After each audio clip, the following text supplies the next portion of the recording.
on my pillow, leave the winter. Великая сила искусства. Автор Айя, соавтор Дорадо, читает Кэт Вилд. Глава 13. Два экземпляра идеальной копии колье доставили в Нью-Йорк в лучшем виде, как и было обещано. Юнги в очередной раз восхитился ювелирному таланту Ханзо, любуясь идеальным сероватым отливом на гранях центрального камня. Теперь, когда вся подготовительная работа была закончена, настало время действовать. Бриллиант Хоуп Юнги увидел еще в детстве на одном из благотворительных мероприятий Гарри Уинстона и запомнил эту манящую загадочную глубину. А потом, встретив Чон Хасока, понял, что утонченная экзотическая красота владельца галереи будет идеальной оправой для легендарного украшения. Нельзя сказать, что Юнги не одолевали сомнения. Все же одно дело живопись и совсем другое копия бриллианта. Он долго подступался к нему, расценивая это как некий вызов себе как химику. Долго разрабатывал план. Музей естественной истории Смитсоновского института хорошо охранялся, и подменить камень искусно сделанной подделкой было задачей не из легких. Юнги неделю проводил в музее большую часть дня, каждый раз меняя образ, глядя больше не на камень, а на охрану, установленный видеонаблюдение и сигнализацию. Конечно, можно было бы еще раз обратиться за помощью к Ханзо. Его связи с мафией не были для Юнги секретом, но это дело было слишком личным. Серия взрывов прокатилась по целому ряду залов музея почти одновременно, создавая больше дыма и шума. Юнги не хотел быть виновником чьей-то смерти в погоне за подарком. Настоящим взрыв был только в помещении, где на витрине покоился Хоуп. Он-то и вывел из строя обе видеокамеры. Сигнализация взревела быстро, но за шумом пожарной мало кто обратил на нее внимание, а через пару минут смолкла. Через четверть часа молодой человек в широкой куртке и бейсболке, надвинутой на лицо, в числе последних посетителей был эвакуирован из музея, трогательно держась за локоть одного из охранников и непослушными губами повторяя, как он напугался. Юнги редко имел обыкновение предупреждать Хасока о своем визите. Ему нравилось видеть первые эмоции на его лице при встрече, искать в удивлении искру радости и удовольствия. В конце концов, именно в этой галерее он бывал только как гость или покупатель. Обременять Хасока проблемами с подделками он не мог. Он переступил порог галереи через 5 минут после открытия и сначала попал на встречу с Акджину. «Хасок, к тебе гость!» — гаркнул тот неожиданно громко и тут же улыбнулся Юнги своей лучистой улыбкой. «Выглядишь счастливым, но уставшим. Рад тебя видеть. Мне к тебе будет дело, и я после зайду, хорошо?» — одними губами произнес Юнги, потому что Хасок уже спускался по широкой лестнице. «Неужели мои глаза меня обманывают?» Улыбка его была едва ли не шире той самой комнаты. «Господин Мин, как я рад вас снова видеть! В нашем белом зале новая экспозиция. Хотите посмотреть?» Юнги смирился с тем, что из дорогого Юнги он снова господин Мин. Позволил вести себя белый зал, посмотрел экспозицию и даже смог оставить несколько уместных замечаний. Он просто слушал голос Хасока, толком не слыша слов. В зале, несмотря на раннее время, было еще несколько посетителей. Но вряд ли кто-то из них заметил, как хозяин галереи утянул своего гостя в отдельное помещение, куда простым клиентам вход был закрыт. И там взял Юнги за руку очень трепетно. «Ты надолго к нам? Я так надеюсь, что надолго?» Сердце Юнги пропустило удар. а потом забилось чаще. Накрыл руку Хасока своей второй ладонью и нежно заглянул в глаза. «Ты обещал мне позировать, помнишь? Я уеду не раньше, чем напишу твой портрет». «О, тогда мне стоит ссылаться на занятость. Плохое самочувствие и что-нибудь еще, чтобы не давать тебе уехать подольше». Улыбка Хасока уже не помещалась и в комнате, довольно просторной. Здесь было что-то вроде кабинета или мастерской. У Хасока на каждом этаже была такая комната. Он любил общаться со своими посетителями лично, следить за порядком и настроением сотрудников галереи. Но иногда ему так необходимо было спрятаться от всех, посидеть в тишине с бокалом, посмотреть в окно и даже ни о чем не думать при этом. «Я правда очень рад нашей встрече, Юнги», — повторил он и поднес его ладонь к лицу. Оставил на костяшках пальцев очень осторожное касание губ, почти целомудренное. «И я обещал тебе хоть 100 вечеров, ты помнишь? Это обещание в силе». Юнги завороженно смотрел на него, впитывал каждое слово, каждое движение. «Я помню», — шепотом отозвался он. «Я останусь так надолго, как смогу.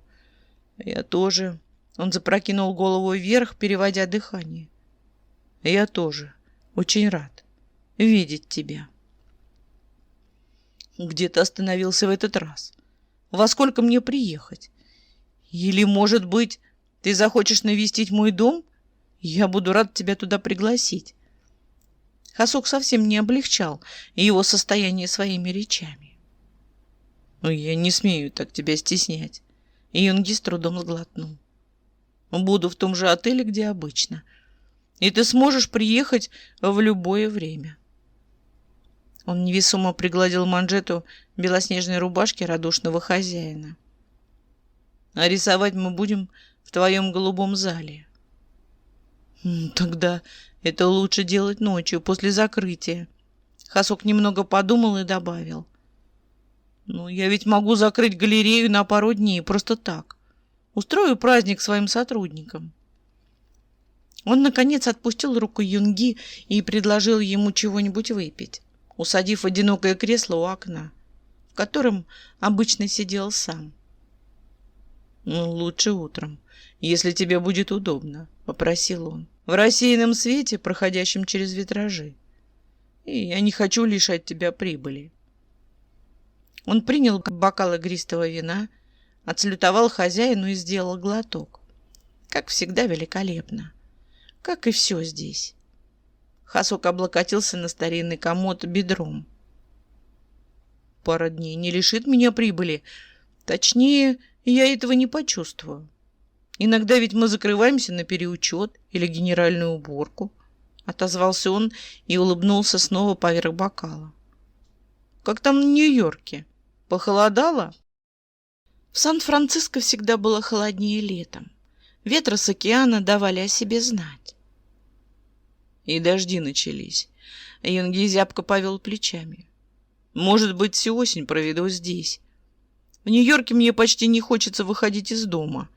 Он улыбнулся. «Знаешь, у меня такой сосед, взгляд не оторвать». «Знаю. Мне было бы даже немного жаль, когда он переехал». Усмехнулся Хасок. «Но, думаю, ему с тобой очень хорошо, Юнги». И так необычно низко назвал его по имени с каким-то придыханием, что даже приставка «дорогой» там не требовалась. «У меня для тебя подарок», — почти шепнул на это Юнги. «Я обещал тебе подарок». Он достал из оставленного рядом портфеля плоский футляр с монограммой HH и протянул Хасоку. Тот отставил свой бокал, перенимая футляр 2 руками, и успел сказать: «Я очень благодарен». А потом открыл его и едва не ахнул. «Господи, какая красота!» Он перевел взгляд с бриллианта на Юнги, а потом обратно. «Чем я это заслужил? Я надеюсь, он не настоящий, иначе я не смогу отблагодарить тебя по достоинству. Иначе я просто не смогу это принять». Тебе не нужно меня благодарить или что-то заслуживать, с ласковой строгостью произнес Юнги, наслаждаясь восхищением в лучистых глазах. Позволишь мне его на тебя надеть? Он почти погладил узел изящного галстука, прежде чем его распустить, пропустил плотный шелк сквозь пальцы. Пальцы почти не дрожали, когда Юнги застегивал мелкие пуговицы рубашки, стоя напротив Хасока. 1, 2, 3. Достаточно. Он взял из футляра бесценное колье Пьера Кардена, где голубой хоупси сиял в обрамлении 45 бриллиантов, и застегнул его на шее Хасока. Самого красивого человека в Сан-Франциско, во всей Америке, а может быть, во всем нынешнем мире.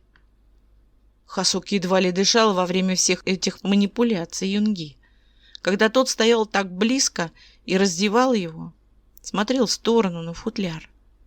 Где-то там запоздало увидел буквы и отчасти успокоился.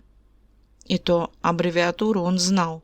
Хатори славился своей изысканной бижутерией и в редких случаях добавлял в украшения натуральные камни вроде жемчуга или аметиста. «Я сохраню его», — пообещал Хасок, когда Юнги наконец закончил. Коснулся пальцами тяжелого украшения и посмотрел в глаза напротив.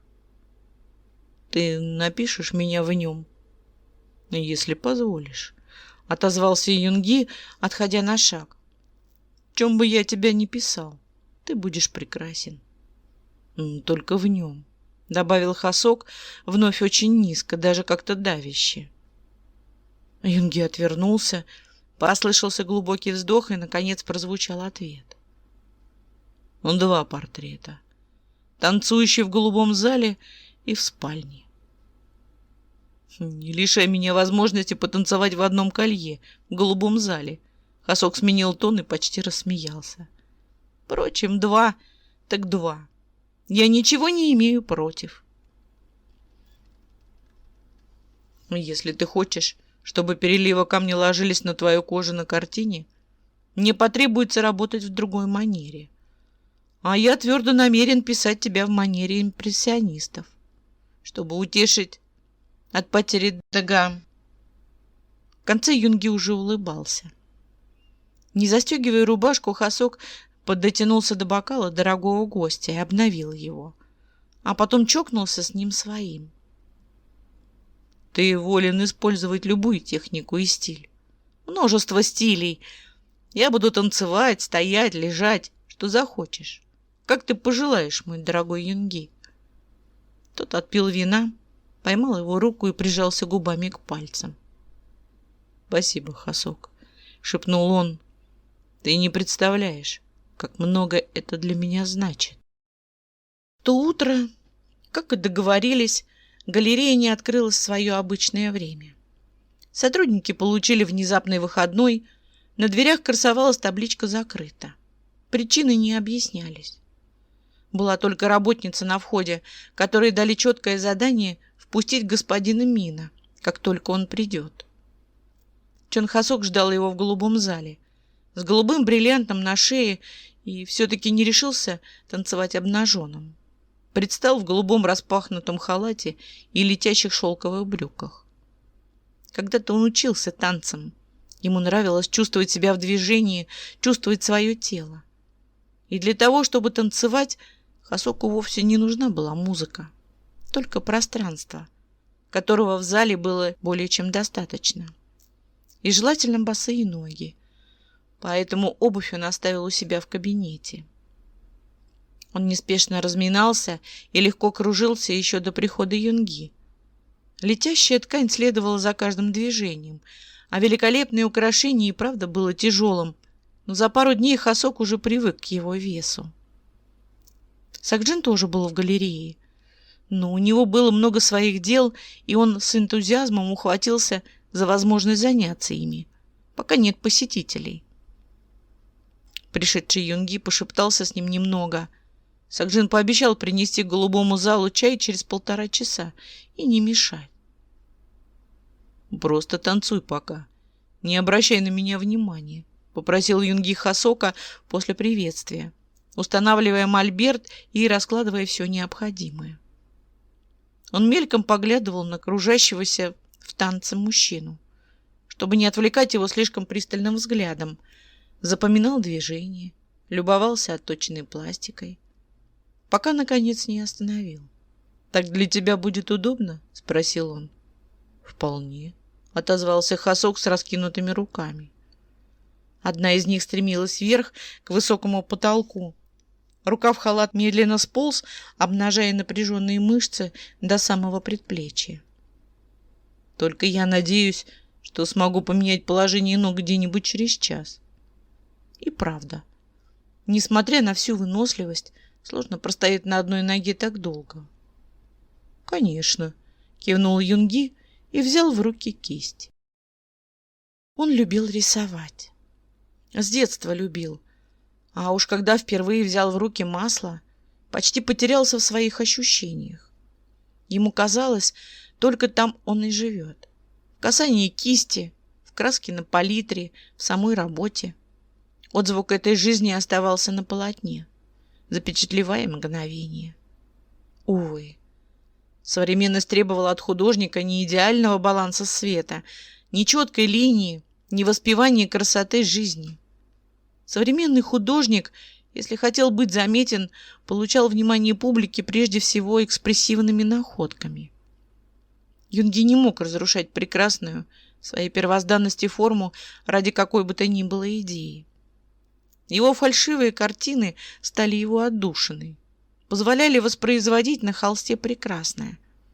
Но они же его и губили, ибо если творец повторяет, сколь угодно искусно, чужое творение, он неизбежно становится просто ремесленником.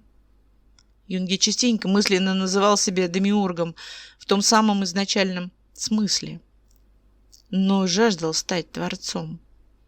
Сейчас он творил, создавая на холсте прекрасную чувственную картину, пространство, пронизанное утренним голубоватым светом, красивый молодой мужчина, летящий в танце, свободный, знающий о своей красоте. Он работал молча, быстро, свободными и уверенными мазками, твердой рукой, сосредоточенный и собранный. Каждую четверть часа разрешал Хасоку менять ногу, а то и вообще опуститься на обе, пока через обещанные 1,5 часа не прозвучал стук в дверь. Юнги встрепенулся и отложил кисть. «Давай сделаем перерыв», — предложил он. Сакджин оставил горячий чай на подносе за дверью, а вместе с ним теплый плед. Ох, Хасок обмяк прямо на пол, опустился на корточки и интенсивно зачесал кончик носа. Тот чесался уже минут 20, но Хасок терпел, а теперь растирал его буквально до красноты. «Я никогда не думал, что быть натурщиком такая сложная физическая работа», — улыбнулся он. Юнги его никогда таким и не видел. Всегда собранным и степенным. Да, шутливым и приветливым при этом. Но сейчас Хасок открылся с какой-то другой стороны. Предстал перед ним запыхавшимся человеком с красным носом. «А ты думал», — улыбнулся в ответ Юнги, заворачивая его в плед, подав чашку чая и закинув ноги Хасока себе на колени. В таких сложных позах натурщик должен отдыхать через каждые четверть часа. А я тебя так долго держал. Он отпил из своей чашки, отставил ее в сторону и стал растирать босые ступни. «Не замерз?» — заботливо спросил он. «Здесь не сказать, чтобы тепло. Не хочу тебя простудить». И в его прикосновениях, более интимных, чем когда-либо, даже самый взыскательный наблюдатель не нашел бы ни капли томной чувственности, только заботу. Слишком теплое помещение. Не лучший вариант для картин. Хасок сделал несколько больших глотков и прикрыл глаза с тихим стоном. Но терпимо. Я же здесь практически живу, привык уже. Ой, Юнги, сильнее. Потребовал он и снова издал стон. Здесь? Тот проминал его ступни дюйм за дюймом, основательно и сильно. И чтобы согреть в своих ладонях, и чтобы восстановить кровообращение. Хасок вытянул правую ногу чуть сильнее. Край брючины задрался о ногу Юнги, обнажая изящную лодыжку. Да, и чуть выше, пожалуйста. Мышцы на ней забились от долгой позы и уже поднывали. «Я тебя совсем измучил, да?» — как-то виновато спросил Юнги. «Хочешь, прервемся на сегодня?» Он огладил широкой ладонью лодыжку, поднялся чуть выше, сначала просто согревая, а потом уверенно и точно нажимая пальцами на болезненные точки, чтобы снять зажимы. Нет. Хасок упал на спину, растягиваясь на полу. Вытянул руки по сторонам, потягиваясь ими, чудом не задев чашку с недопитым чаем. Просто немного отдохну и продолжим. О, Юнги! В распахнутом халате и в таком положении он выглядел вовсе не как человек, которому нужно отдыхать, потому что при этом смотрел из-под ресниц с очень дразнящей улыбкой. «Пришлю к тебе хорошенькую массажистку вечерком. Хочешь?» Юнги закончил с правой ногой, устроил ее на своем бедре, чтобы ступня не соприкасалась с полом, и взялся за левую. «Твои ноги созданы для танцев. Твои руки созданы для массажа. Зачем мне кто-то еще после тебя?» Хасок вновь поменял положение рук, оперся на локти, чуть приподнявши спине над полом, а потом запрокинул голову. Все с тем же пронизывающим пустой зал звуком, но таким, от которого бы и картины покраснели в смущении, если бы могли. Пальцы Юнги дрогнули, но голос был по-прежнему полон заботы. «Затем, мой дорогой друг, что тебе нужно разминать не только ноги. Я бы тебе посоветовал как минимум массаж плечевой зоны, а то и всей спины, чтобы ты утром смог так же легко двигаться. Ты хочешь, чтобы я сделал тебе такой массаж?» «Не жаль твои руки, им же тоже приходится работать. Сначала рисовать, а теперь вот», — с сожалением выдохнул Хасок. «Но в другой день мы можем вернуться к этому разговору. Кажется, я готов продолжать». Юнги прошелся напоследок по ноге, приласкал пальцами округлую пятку и отпустил. «Давай продолжим, моя прекрасная муза». «Ох, мой дорогой Юнги, ты умеешь льстить». Хасок поднялся рывком, но даже это вышло красиво и грациозно. Попрыгал на каждой ноге несколько раз, встряхнулся и принял исходное положение. Только теперь на его лице застыло что-то другое. Не та летящая одухотворенность, а вполне очевидный соблазн. Юнги несколько раз нахмурился, пытаясь понять, что изменилось. «Хасок», — мягко позвал он, — «что-то не так?» Тот повернул к нему голову. «Что не так? Я не там встал? Не то же движение? Или свет поменялся?» Ощущение не то. Юнги отложил кисть и подошел к нему ближе. Был свободный и счастливый в танце юноша, а сейчас прекрасная одолиска. Хохотнул Хасок. «Кажется, мне пора заводить отдельную коробочку и собирать туда твои эпитеты, как сокровища. Прости, я, наверное, задумался. Сейчас попробуем вернуть счастливого свободного юношу». Он закружился вокруг себя, сделал несколько широких движений и вернулся на исходную с ветром, задержавшимся в волосах и глазах. Наверное, и не стоило танцевать с открытым ртом. И снова засмеялся. «Замри», — велел Юнги, поспешно хватаясь за кисти краски. Они проработали еще около часа.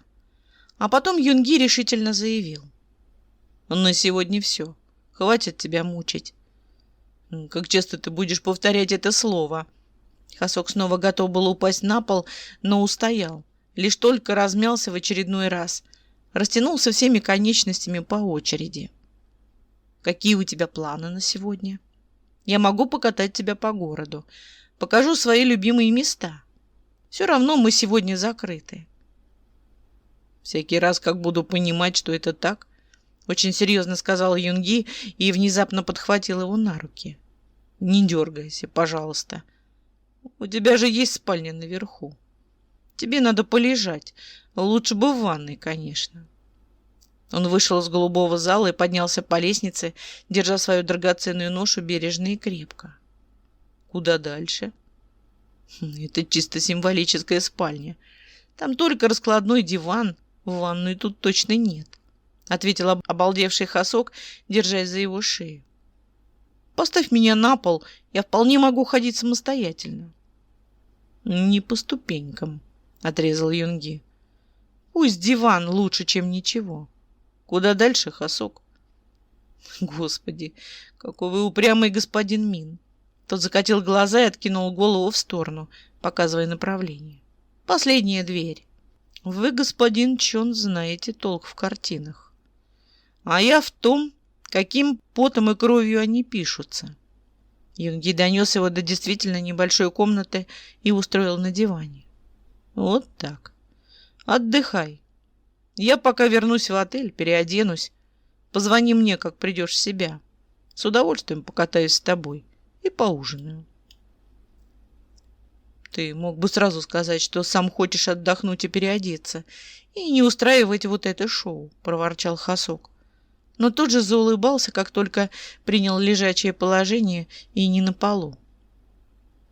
Юнги никогда не мог понять, почему улыбка Хасока на него так магнетически действует, заставляя делать несвойственные вещи и произносить слова, которым бы лучше остаться несказанными.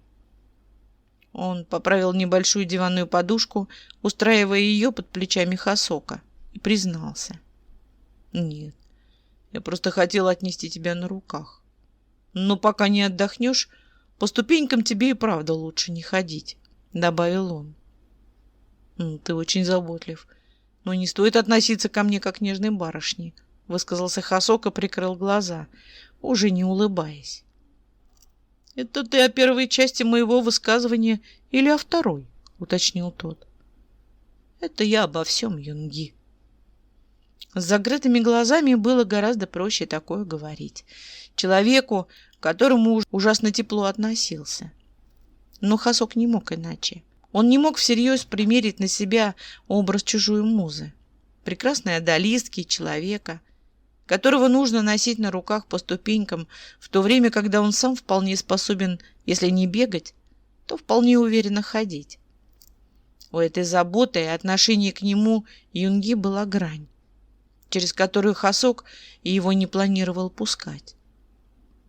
«Поверь, я не отношусь к тебе как к барышне», — спокойно сказал тот. «Я разве что чуть более заботлив, чем любой художник, работающий с натурщиком. Я прекрасно помню, что у тебя весьма активная жизнь. И я не хочу, чтобы несколько сеансов всерьез сказались на твоем самочувствии». «Ой, я прекрасно знаю свое тело и возможности», — едва не огрызнулся Хасок. «Езжай в отель, переодевайся, и я буду вечером». Юнги бесшумно затворил за собой дверь, спустился по лестнице, вышел из галереи и очнулся только сидящим на набережной.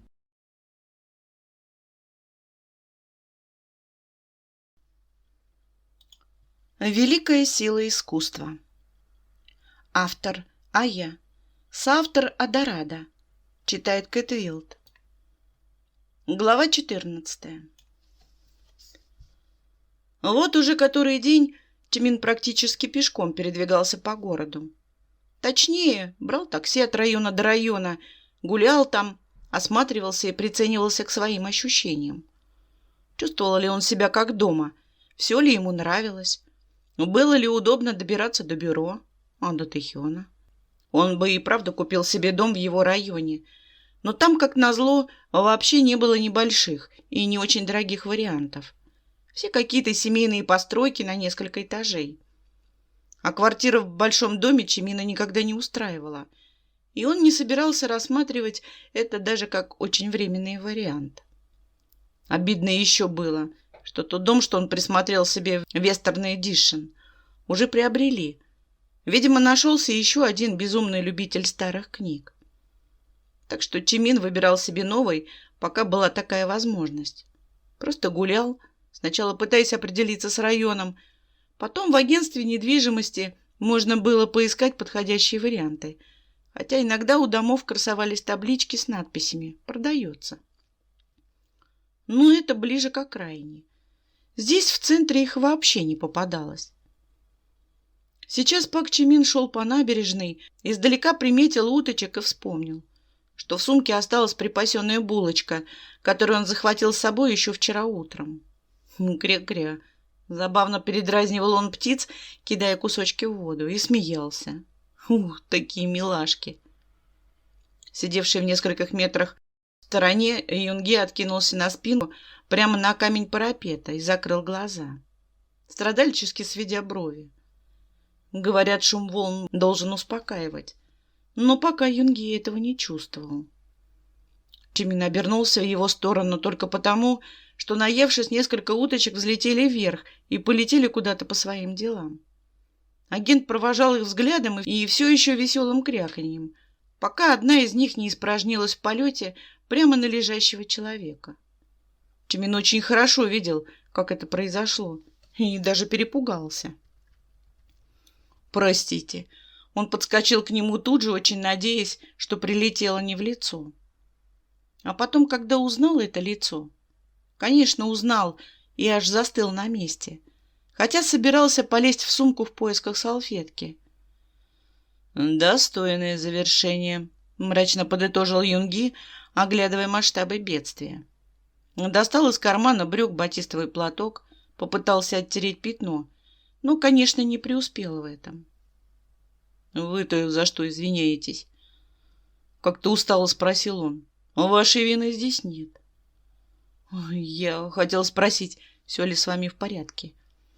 Чимин смотрел на него сверху вниз. «Просто вы так лежите прямо на камне. Вдруг что случилось?» «Ну, помимо этого...» Пусть в словах Юнги была правда, но Чимин все равно чувствовал какую-то свою причастность к этому безобразию. Докрякался. «Вы помните меня? Вы забыли книгу в аэропорту». «В аэропорту?» Юнги удивленно переспросил, прищурился. Красивый незнакомец. Значит, я там ее забыл. Очень жаль. Я должен был вернуть ее владельцу». «Я могу вам ее отдать. Я привез ее с собой, как и это». Чимин достал из кармана ту самую зажигалку, с которой почему-то не расставался, хотя и курил сейчас гораздо реже. Почти и не курил, а зажигалку все равно носил. «И могу помочь с рубашкой», — добавил он почти смущенно. «Буду очень признателен», — Юнги кивнул. «Я про книгу. Этому, — он кивнул на одежду, — поможет только химчистка. Можете оставить мне ваш номер. Я позвоню и пришлю посыльного за книгой». Зажигалку он забирать не стал. «Ну, как скажете. Вообще-то я и сам мог бы ее отстирать за полчаса, а потом высушить в машине», — очень обиженно фыркнул Чимин. Присел рядом, достал блокнот, очень аккуратно вытащил страницу и вывел на ней своим идеальным почерком телефон своего отеля и добавочный номера, в котором жил. И, конечно, имя, хотя о нем так и не спросили. Да, он все-таки остановился в отеле, но никак не хотел притеснять Тэхёна. «Спасибо». Юнги бросил быстрый взгляд на записку, свернул ее и сунул в карман. Ему хотелось снова лечь, закрыть глаза и побыть так немного наедине с небом и океаном. Но он уже понял, что этот красивый незнакомец, назвавшийся Пак Чимином, такой возможности ему не даст. Ему бы к этому медовому оттенку кожи еще и молчаливость, глаз бы не отвести. Но нет, такие достоинства были, видимо, не про этого парня. Чимин искоса посмотрел на него и высказал: «Вы не переживайте, все пройдет». Убрал блокнот обратно в сумку, перекинул ее через плечо и отошел обратно к воде. Правда, все утки уже разлетелись. «Чтобы прошло, нужно понимать, где допущена ошибка», — негромко сказал Юнги. «А я не понимаю». «Значит, еще не время для понимания», Чимин не зря так долго дружил с Намджуном, чтобы не уметь отвечать так философски. Юнги хохотнул и поднялся на ноги. «Спасибо, Пак Чимин», — сказал он почти с улыбкой. «Это было дельное замечание. И спасибо, что вы не стали устраивать мне истерику сегодня». Чимин обернулся через плечо. Я к ней просто не подготовился. Эта встреча слишком внезапна. В следующий раз, обещаю, подготовлюсь. Он тоже улыбнулся. Взгляд потеплел. «Как вас зовут?» «Вы разрушаете все очарование случайной встречи», — запротестовал Юнги. «Мало того, что вы теперь не красивый незнакомец, а Пак Чимин, так и мне предлагаете лишиться ореола тайны. Такими темпами следующая наша встреча с запланированной истерикой будет напоминать обыденность двух сварливых супругов. Потом Чимин будет очень долго проматывать это в своей голове и не сможет понять, что его вообще заставило такое сделать. Какая муха его укусила, что он полез в сумку в поисках кое-чего еще. Пришлось очень долго покопаться, да и зачем он вообще всегда носил в сумке второе кольцо? Может, не выложил после покупки? Кто ж теперь помнит, сколько времени прошло? Держите, пусть будет у вас. Он протянул на раскрытой ладони эту маленькую змейку, которой Юнги бы только на мизине налезла и то со скрипом. Чимин не мог себе объяснить, зачем он это сделал. Не сможет и потом. О, медленно протянул Юнги, но кольцо взял и даже попытался надеть. Это для полноты картины. Совершенно верно. Широко заулыбался Чимин, но не стал повторять свой вопрос об имени дважды. У вас есть знакомый ювелир? Наверное, он сможет подогнать размер. Есть. Тот погладил змейку. Красивая. Меня зовут Мин Юнги. И даже назвал собственное имя, а не одно из тех, что использовал за разное время. Буду ждать следующей встречи. Она может случиться очень скоро, если вы передумаете присылать в отель посыльного. Глаза Чимина засияли чем-то особенно прекрасным. Но если не передумаете, ничего. Я дождусь вас, Мин Юнги. И вот сижу я в испорченной рубашке, а он смотрит на меня незамутненным взглядом и говорит. Я отстираю ее за полчаса. А я так и не понял, это было приглашение? А потом, Хазок, держи руль крепче. Юнги с непривычным весельем рассказывал о произошедшей истории. Потом он пообещал мне истерику при следующей встрече и вручил кольцо. Он снова тихо засмеялся. Этот день еще не закончился, но уже стал одним из самых странных и впечатляющих. Я отправил к нему посыльного за книгой. Что-то я боюсь снова с ним встречаться. Помимо книги, посыльный должен был передать Чимину ответный подарок – изящного плетения браслет. Не то чтобы Юнги надеялся на новую встречу, но что-то мешало ему просто сунуть кольцо в карман и забыть о нем. После визита к Хатории Ханза кольцо удобно надевалось на палец и обзавелось тонкой гравировкой внутри. Но Юнги предпочел носить его как кулон на цепочке, спрятав под рубашкой. Наверное, впервые он был так оживлен и разговорчив при встрече, полностью потеряв свою серьезность и словно сбросив лет 5. Может быть, только потому, что он был обескуражен. Впервые в жизни Мин Юнги получил что-то просто так.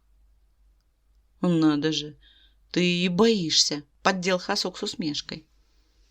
Они и правда катались на его машине по вечернему городу, а в конце программы планировалась посиделка в ресторане. «Ну, кажется, этот парень умеет зацепить. Он правда такой красавчик? Может, дашь его номер мне?» «Ну уж нет», — Юнги качнул головой. «Зачем тебе его номер? Вдруг выяснится, что он раздает кольца всем знакомым. Это растопчет мое чувство исключительности». Хасок снова усмехнулся. Уже безмолвно, без комментария. «А я вот тут подумал, не устроить ли мне вечеринку в галерее? Что-то давно я ничего подобного не устраивал. Старею, что ли? Для тебя отдельное приглашение, мой дорогой. Ты же придешь? Я не любитель вечеринок, ты же знаешь, отозвался Юнги, рывком возвращая себе серьезность как маску. Спасибо за приглашение. Я обязательно загляну ненадолго, но не буду задерживаться. Он помолчал, глядя в окно, а потом спросил. Я что-то не так сделал днем? Я не понял, когда у тебя изменилось настроение. Мне показалось, что я смог тебя увидеть, но... Юнги посмотрел на Хосока почти растерянно. Тот подарил ему ответный взгляд и обязательную улыбку. Все в порядке, Юнги. Мы же уже все обсудили.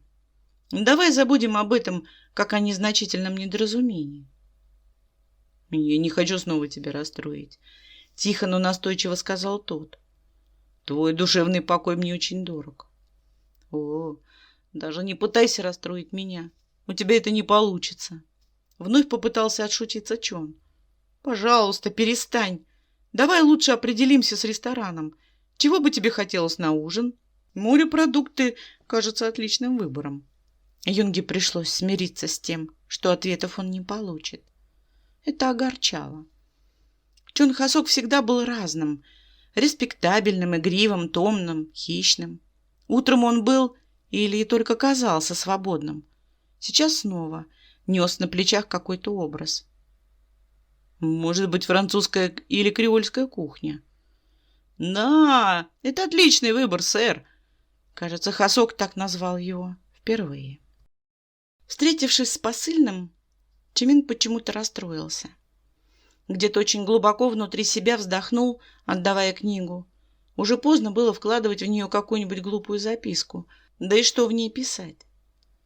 Полученный браслет Чимин покрутил в руках, но не спешил надевать. Кажется, этот Мин Юнги просто решил хоть как-то сгладить впечатление. Но Чимин же почти был равнодушен к украшениям. Немного позже, тем же вечером, он по уже сложившейся традиции встретил Тэхёна с работы. Они тоже вместе ужинали. Чимин задумчиво листал каталог, который прихватил из агентства недвижимости, но не мог на чем-то остановиться. «Может, мне съездить в этот дом на Вестерн-Эдишн?» — подумал он вслух и взглянул на друга. «Может, получится убедить нового хозяина мне его перепродать. Боюсь, правда, что он заломит цену». «Но попытаться-то можно», — рассудил Тэхён. «Если дом тебе так понравился». Он чувствовал себя частично виноватым, что Чимин из-за их глупой ссоры упустил тот вариант. «В первую очередь мне там нравилась цена», — вздохнул Чимин. «Ну и район. А больше ничего такого я не вижу». Он отложил каталог в сторону и потянулся к своей чашке, покусав губу. Почему-то хотелось Тэхёну рассказать об этом человеке, которого он встретил второй раз на набережной сегодня днем. Но в то же время что-то мешало открыться. Тэхён придвинул к нему вазочку с вялеными фруктами к чаю. «Съездить с тобой?» «Давай. Может, на выходных?» — легко согласился Чимин, потянувшись за кусочком. «Может быть, я слишком тороплюсь», — вновь подумал он вслух. «Свой дом в Вашингтоне я искал почти целый год. У меня очень много требований к своему жилищу». «Если ты будешь искать дом целый год, ты будешь работать только на оплату отеля», — мрачно предрек Тэхён. Неласково фыркнул. «Ну ничего, и я буду тебя кормить и возить на работу», — поддержал Чимин с хитрой улыбкой. «Конечно, тебе зачтется». Поездку в выходные пришлось отложить, потому что через несколько дней, прямо с утра в четверг, Чимина срочно вызвали в Вашингтон. Он думал, что-то не так с документами и переводом. Предупредил Тэхёна, что скоро вернется, а потом звонил ему домой, оттуда, и смущенно трещал. «Представляешь, шеф отозвал мое заявление, потому что я им срочно нужен здесь. Я вообще не удивлюсь, что он сам лично взломал Смитсоновский институт и подменил этот чертов бриллиант, чтобы оставить меня при себе. Я едва не разругался с ним. Я ведь уже почти перевелся. Какие еще бриллианты? Это уже не мое дело. Хотя, по правде сказать, Чимин понимал, что дело-то как раз его. Громкое, скандальное. Он на таких ни одну собаку съел. Ну, ты же самый ценный специалист. Тэхён старался найти ободряющие слова. Но даже по голосу было слышно, что он расстроен. Ладно, дай мне немного времени, и я придумаю, как взломать Legion of Honor. Будет у нас повод затребовать тебя обратно. Давай я лучше потребую тебя подключить к этому делу. Чимин немного сбавил обороты. Приедешь ко мне в Вашингтон? Приеду. Тут же отозвался Тэхён. Дело, к которому меня привлекали, почти закончено. Отчеты дописываем. Ничего нового здесь нет. Наконец-то познакомлю вас с Намджуном. Чимин попытался найти в этом раскладе хорошие стороны. И покажу тебе свой дом. И вообще. Ты мне нужен. Рядом, Тэхёна. Он вздохнул так, как будто они снова пару недель не виделись. Если у тебя получится меня подключить, я приеду. Пообещал напарник самым ласковым своим голосом. А если нет, просто нагряну к тебе на следующие выходные, Чимини.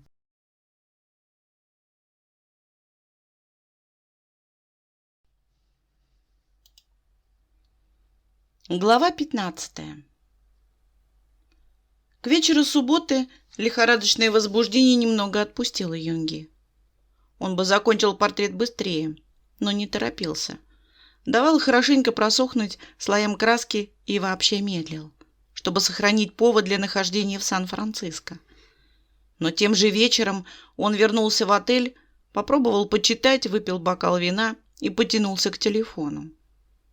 Наверное, стоило остановиться, когда сотрудница отеля сообщила, что искомый господин в отъезде. Но она предложила номер телефона. Юнги почему-то согласился. И вот он уже набирал его. Чимин в тот день забегался, что уснул, едва вернувшись домой, даже не поужинав. Вот что делает с человеком даже небольшой отпуск. Расслабляет. Но от звука звонка он проснулся моментально и дотянулся до трубки.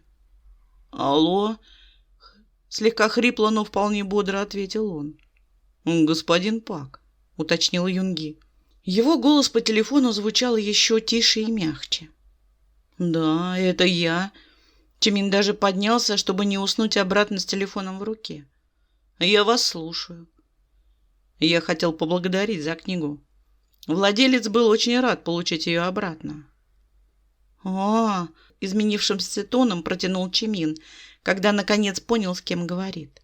— Почему ты сам за ней не приехал?» И не показалось. Это правда могло стать началом скандала. «Прислал браслет. Думаешь, мне нужен какой-то браслет? Даже очень красивый?» «Что я должен был прислать?» — уточнил Юнги изумленно. И от тона, от внезапного перехода на «ты», и от самих слов. «Цветы? Билеты в театр?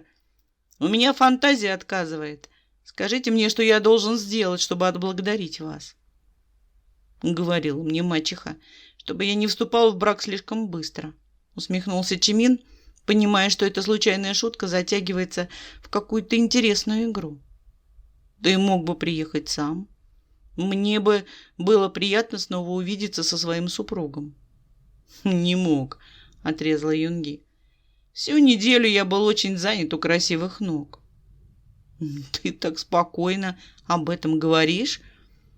Вот это точно было скандалом. Чимин увлекался, но ничего не мог с собой поделать. Чем тебя мои ноги не устраивают? Я не успел их разглядеть, признался Юнги, покусывая щеку изнутри, чтобы не рассмеяться. Он развязал галстук одной рукой и устроился поудобнее, прижимая к уху телефонную трубку. «Я не знаю, что теперь тебе нужно сделать, чтобы я тебя простил», — рыкнул Чимин, падая обратно в постель. «Подумать только! Не успел он!»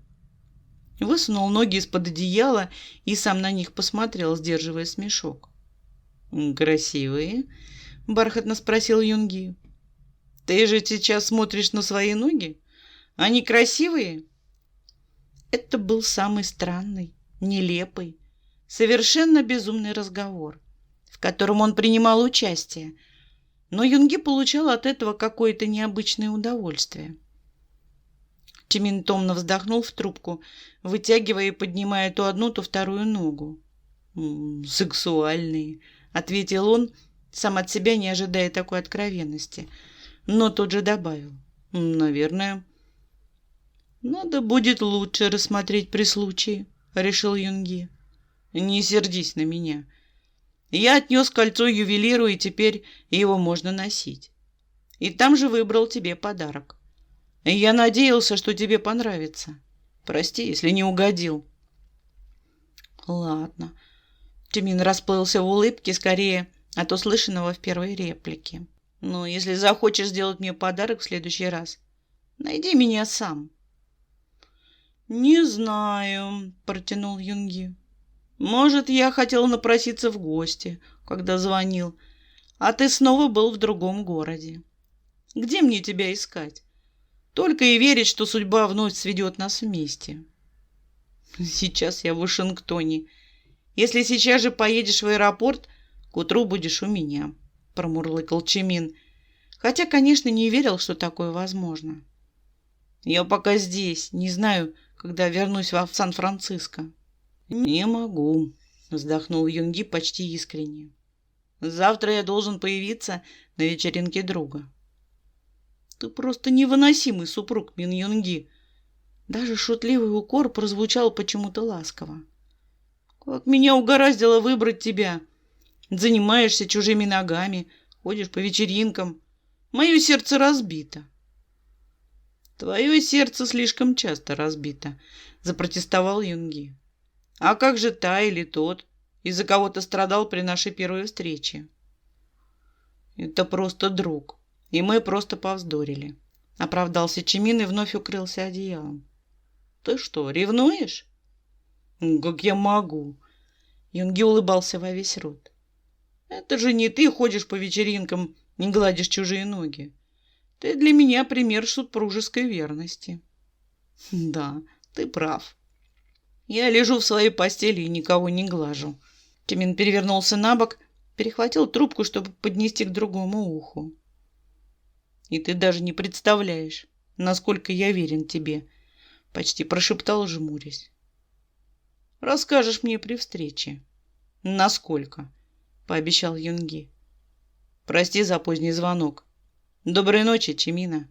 Мягко выдохнул он и повесил трубку. После этого странного разговора Чимин с головой скрылся под одеялом, очень глупо хихикая сам над собой. В галерее Чон Хасока собрался весь высший свет Сан-Франциско. Многих он пригласил лично. Кому-то просто прислали приглашение, кто-то заходил, услышав новости от знакомых, а кто-то вообще почти случайно там оказался, но ни разу не пожалел. Изысканные блюда и напитки, виртуозные музыканты, великолепные картины и сам Чон Хасок в самом элегантном своем костюме. Вежливый, улыбчивый, общительный со всеми, кто пришел к нему в тот день, не оставивший без внимания ни одного человека в зале. «Господин Ханзо, какой сюрприз!» — совсем просиял Хасок, едва заметил очередного неожиданного гостя. Сложно его, конечно, было не заметить. Он выделялся среди прочих гостей своим дизайнерским кимоно глубокого черного цвета, атласным красным поясом на тонкой талии и высоким длинным хвостом. Хасок многое знал о большей части присутствующих сегодня людей. Знал их секреты и слабые места. Он предпочитал их знать, как и достоинства. Иначе невозможно было удержаться в столь конкурентно насыщенной области, так долго и так блистательно. Чон Хасок умел располагать к себе, но также умел и отстаивать свои границы, хотя совсем нечасто до этого доходило. Он нравился людям и крайне редко открыто конфликтовал с кем-то. А вот с Ханзо однажды схлестнулся так, что чудом уцелел. Когда попытался подобраться к нему поближе, разумеется. Планировал привлечь его таланты к своему бизнесу, держать его в самом близком кругу, но не учел, что такому человеку, как господин Хаттори, это вообще-то не нужно. «Почему же сюрприз? Я же получил приглашение», — оскалился Ханзо, нашел взглядом Сакджина и уважительно кивнул ему. «Я просто не ожидал, что вы его примете». Хасок улыбнулся еще шире, хотя куда уж. «Как вы поживаете, сэр?» «Неплохо», — усмехнулся тот и развернулся на месте, чтобы неспешной прогулочной походкой удалиться к картинам, считая их интереснее этой пустой болтовни. На его поясе висела катана. Куда же без нее? Это тоже выделяло его среди прочих. Ни одного другого человека с холодным оружием не пропустили бы на массовые мероприятия. Ни одного, кроме Ханзо. «Рад видеть», — сдержанно, но искренне улыбнулся ему Юнги, который тоже предпочитал картины светской публики. Ему не очень нравилась идея столь зрелищной презентации готового портрета. Но он понимал действия Хасока и был ему благодарен.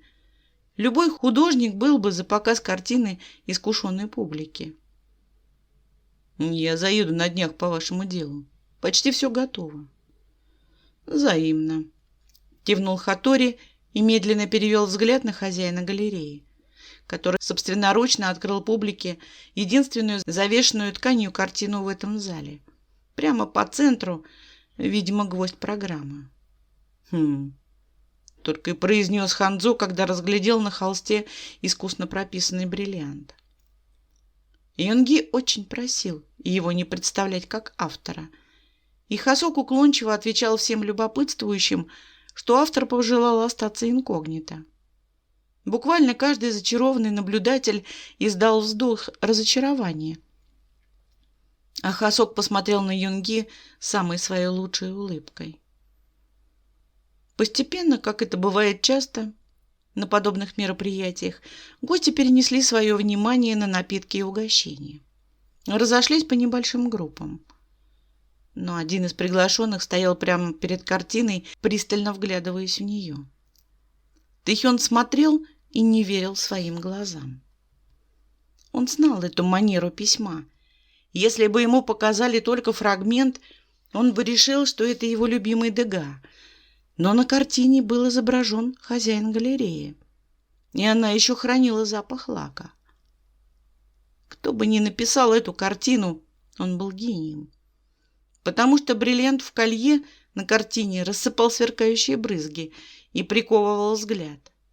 Но только до момента, когда зритель встречается взглядом с героем картины. Глаза на портрете были живыми, сияющими. Они горели и манили так, что драгоценное колье в восприятии зрителя почти сливалось с фоном. «Мистер Ким, мы с вами даже не поздоровались».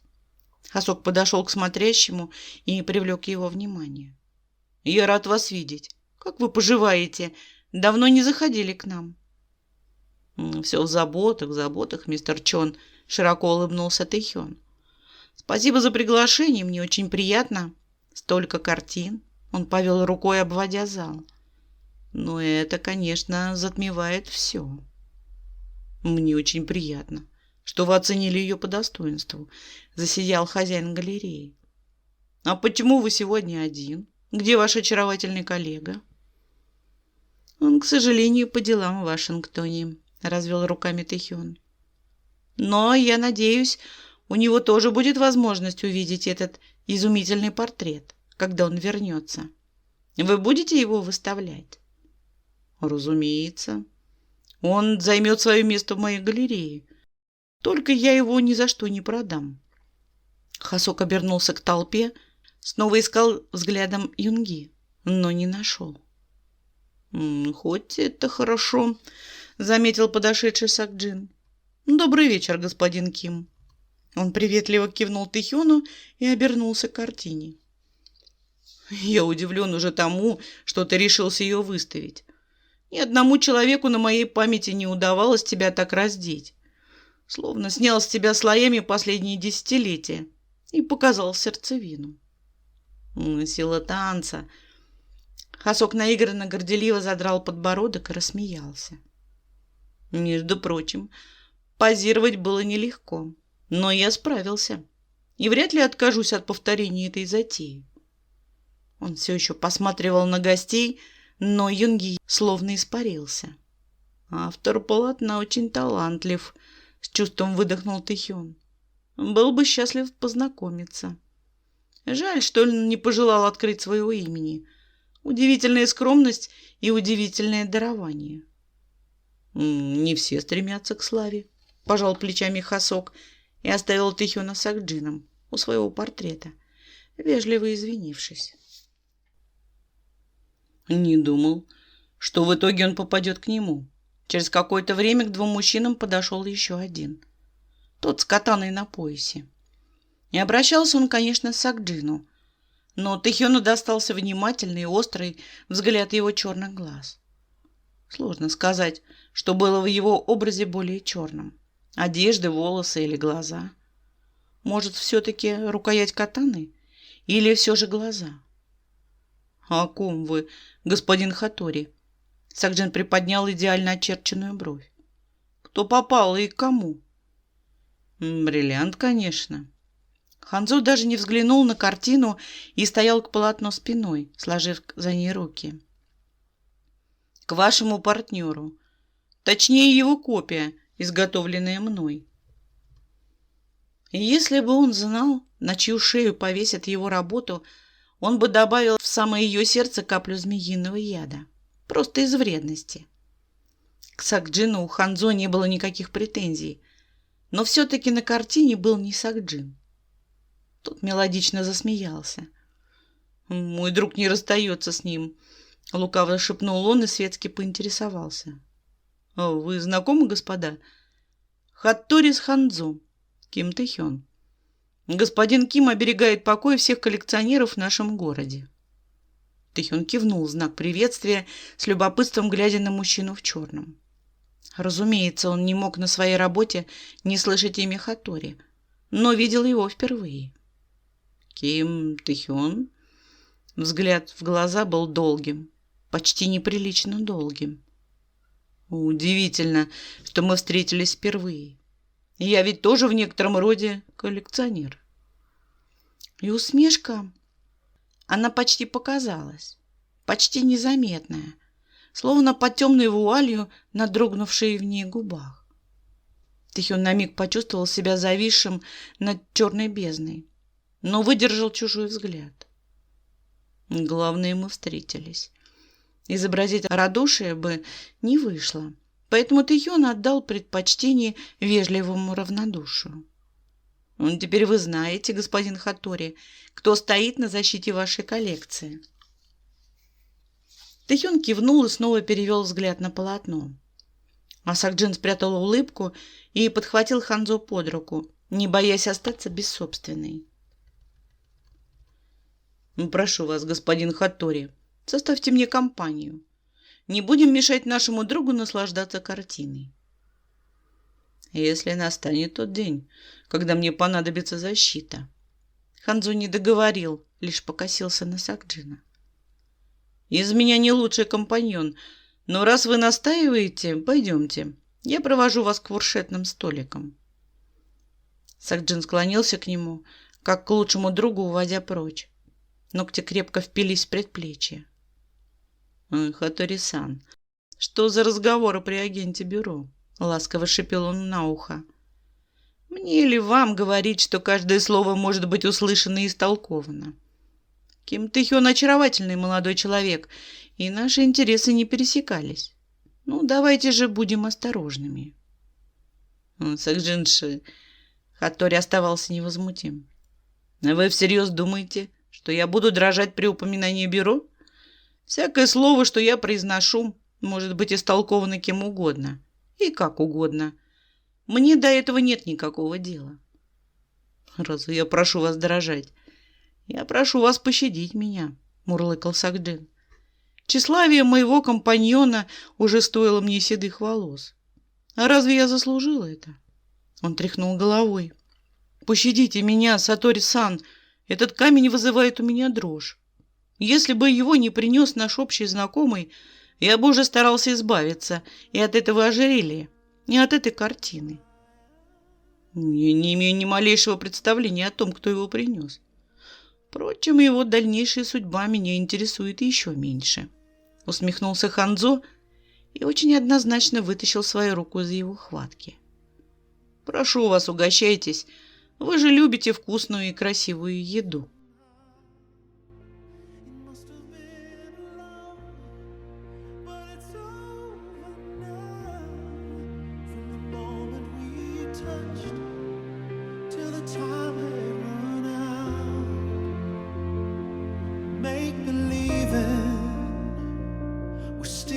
Together,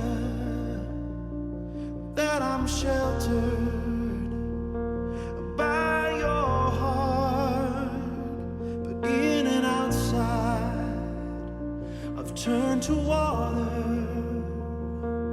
like a teardrop in your palm, and it's a hard winter's day.